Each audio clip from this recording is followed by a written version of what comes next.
Semangat inovasi. Baik, ketemu kembali dengan saya Mardani. Nah, pada bagian ini saya akan mencoba untuk mengidentifikasi apa yang sebenarnya menjadi pembeda dari dua pendekatan yang ada dalam artificial intelligence ya. Dalam hal ini adalah machine learning dan deep learning, sehingga kemudian bisa kita gunakan untuk menghasilkan hasil-hasil yang kita harapkan kita bisa keluarkan dalam cognitive analysis.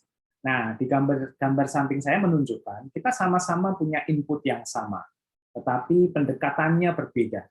Di machine learning, pada umumnya kita menggunakan features untuk kemudian mengidentifikasi variabel dari sebuah input.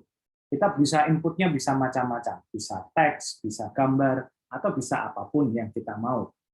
Kemudian dari input itu kita melakukan yang namanya sebuah feature extraction atau proses untuk mengidentifikasi dan tanda kutip seperti memilah-milah atau memisah-misah input tadi menjadi fitur-fitur tertentu, dan kemudian dengan fitur tadi kita membangun classification modelnya, sehingga kemudian ketika proses kita dengan machine learning dengan algoritma tertentu, sebagai contoh kita bisa mengklasifikasi apakah ini A, apakah ini B, ya, dan seterusnya. Tetapi yang menarik dari deep learning adalah meskipun kita punya input yang sama, ini kita juga menggunakan konsep feature extraction dan juga model yang lain, tetapi pada titik ini kita menggunakan metode yang menggabungkan ketika melakukan feature extraction dan proses misalnya classification atau mungkin analisis yang lain, itu menjadi satu rangkaian. Sehingga kita punya semacam layering dalam proses-proses deep learning tadi. Hasilnya sama sebenarnya, yaitu menghasilkan sebuah kategori A atau B misalnya, kalau dalam gambar ini adalah ini gambar mobil atau bukan. Tetapi konteksnya adalah kita bisa melihat kompleksitas proses dalam menganalisis ini berbeda.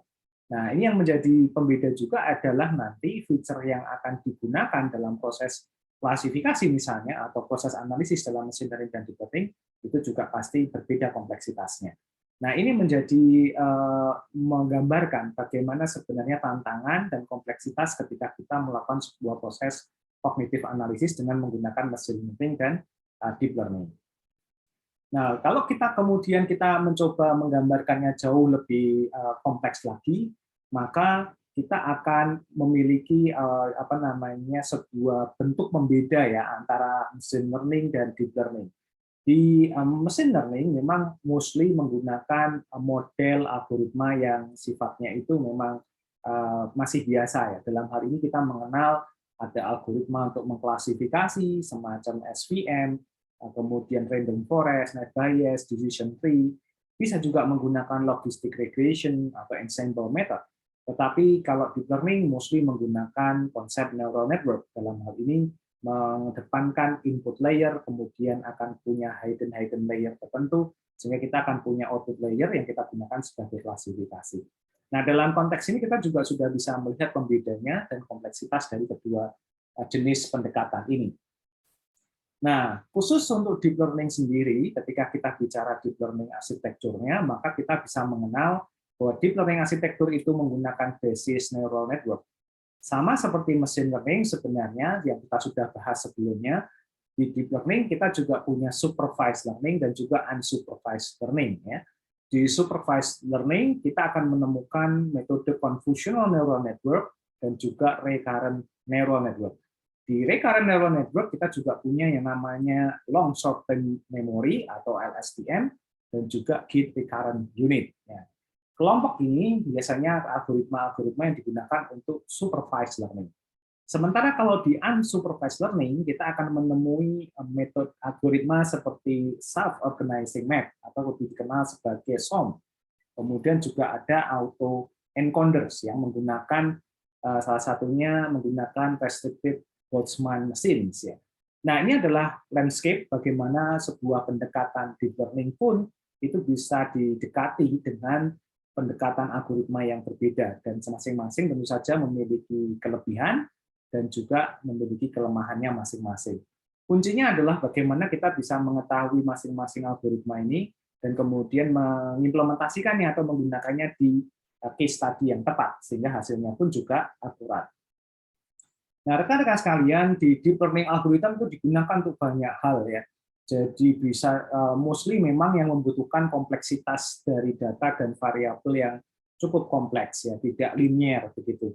Jadi makanya sangat lazim deep learning ini banyak dipakai di dunia kedokteran, kemudian di dunia oil and gas, dan di dunia industri yang lain yang memang membutuhkan keakuratan dan keterlibatan variabel yang cukup kompleks. Nah, ini adalah ilustrasi bagaimana sebuah deep learning berjalan. Kita bisa melihat bahwa ketika ada kumpulan sebuah sampel data, maka dia akan menghasilkan sebuah dipakai sebagai input layer dan kemudian menghasilkan pattern on local contrast ya. Kemudian nanti kita akan punya phase picture yang nanti akan dihasilkan dari proses hidden layer pertama dan seterusnya, dan akhirnya kita akan punya sebuah klasifikasi yang spesifik terhadap analisis data yang kita ingin lakukan, jadi semacam itu. Nah, tentu saja kita perlu memahami juga bahwa salah satu keunggulan pendekatan deep learning adalah dia ini bisa bermain dengan multiple hidden layers ya. Jadi bisa mengidentifikasi, menganalisis banyak layer yang terlibat ya, jadi kita bisa melihat bahwa dalam satu kumpulan data image kita bisa mendapatkan layer yang cukup banyak, sehingga bisa dibayangkan bagaimana level analisis yang cukup dalam dan detail ke masing-masing objek data tersebut. Dan nanti yang menjadi menarik adalah adanya fully connected layer. Jadi tidak membiarkan layer itu berdiri sendiri, tetapi layer itu saling connected sehingga akurasi dan juga proses klasifikasi pun juga sangat bisa dipertanggungjawabkan. Nah, ini salah satu yang menurut saya menarik ya dari deep learning. Nah, kita juga bisa melihat dari salah satu example-nya algoritma namanya RNN atau Recurrent Neural Network ya. Ini biasanya digunakan untuk memproses sebuah koleksi data yang besar ya, yang biasanya muncul. Misalnya dia bisa berupa artikel berita atau mungkin posting-posting dan lain sebagainya di sosial media dan seterusnya. Jumlahnya sangat banyak. Nah, nanti kita akan bisa mengetahui itu sehingga kemudian bisa dibayangkan seperti Google Search itu, bahkan kita belum selesai mengetik pun dia sudah bisa langsung memprediksi apa yang mau kita ketik. Nah, karena dia bisa menggunakan atau memprediksi atau memodelkan apa yang akan kita tuliskan itu dengan koleksi-koleksi data sebelumnya yang sangat banyak. Nah, itu adalah sebagai salah satu contoh bagaimana pemanfaatan recurrent neural network di level yang sangat-sangat bisa kita lihat dan kita rasakan dalam aktivitas kita sehari-hari.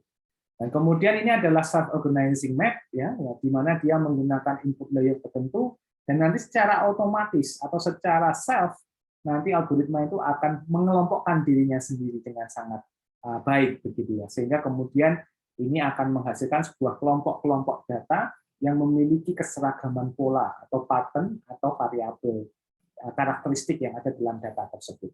Nah, ini tentu saja menarik untuk kita pelajari, sehingga kemudian dari penjelasan yang sangat singkat ini dan sangat umum ini, rekan-rekan kemudian bisa membayangkan, oh kalau kita bicara artificial intelligence, kemudian kita bicara deep learning, kita akan bisa mendapatkan manfaat seperti apa. Nah, manfaat-manfaat itulah yang kemudian menjadi cognitive analytics di analisis big data. Kita bertemu di video berikutnya dan penjelasan berikutnya. Semangat inovasi!